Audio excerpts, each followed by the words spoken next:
So howdy there, y'all. Do you know what's crazy?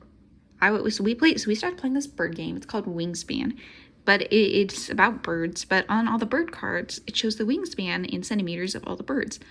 So I wanted to do a little video about some birds, ranging from like small ones that you can find here backwards to ones that you wouldn't want to find in your backyard, and you're sure glad that they're not in your backyard. And their wingspans. So here we go. Alright, so first on our list of birds here is the house sparrow. You'll find this in your backyard. It's not particularly uncommon. This bird has a wingspan of approximately 9 inches or about 20 centimeters, depending if you're using the metric system. So it's not particularly large, as you probably know because you can find it. Alrighty, next up then would be the Perrian Falcon. You probably know this as the fastest bird with a diving speed of about 200 miles an hour. So yeah, that's pretty dang fast. They have a wingspan of approximately averaging 40 inches. About 100 centimeters. This is very rough, by the way. I'm taking this off of Wikipedia and averaging both the centimeters and the inches. So with the 40 inches, that's about the equivalent of about 4.5 sparrows. So you can see why the Perrian Falcons are the predators and the sparrows are the prey. All right, next we have the bald eagle. You undoubtedly recognize this guy. He's like everywhere. He's definitely larger than the Perrian Falcon. He has a wingspan of approximately 80 inches or 200 centimeters, which, if you're keeping track, is about 2 Perrian Falcons. So at that point, if a Perrian Falcon is 4.5 sparrows, that makes a bald eagle approximately 9 sparrows long, which is, we're just not going to use like inches or centimeters anymore. We're going to start measuring in sparrows. It's a lot better idea.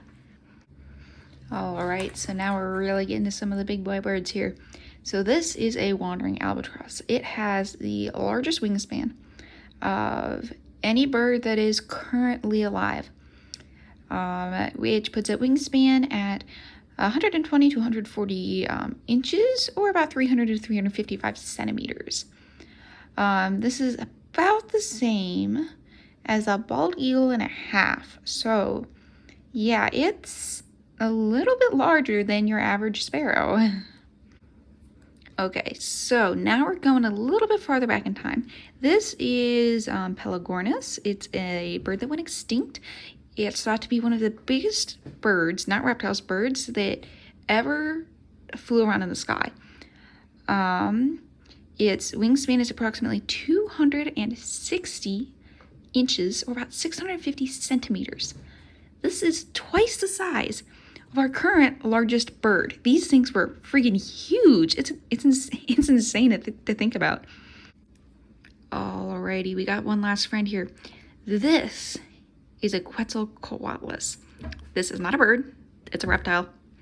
I don't really care. It's flying things, so we're gonna include it. It is probably one of the largest any things to fly. It's prehistoric, so yeah, you won't find any of these in your backyard, which is probably for the best, considering that these guys had a wingspan of 480 inches. Or about 1,200 centimeters. Just in proportion to our last big bird, that's not quite 1.5 of them. If you want to convert between birds, this guy's equal to 53 sparrows, or 12 Perrian Falcons, or 6 bald eagles, or 4 of our largest birds right now, the wandering albatross. So these guys are insane. Like 480 inches. What is that in feet? That's what, like 40 feet? Something like that? That's insane. 40 feet. So yeah, these are all your big birds. Yeah. They're cool, aren't they? They're huge. And I'm sure heckin' glad that I'm not living in the same world as them, because it would be sort of scary, not gonna lie.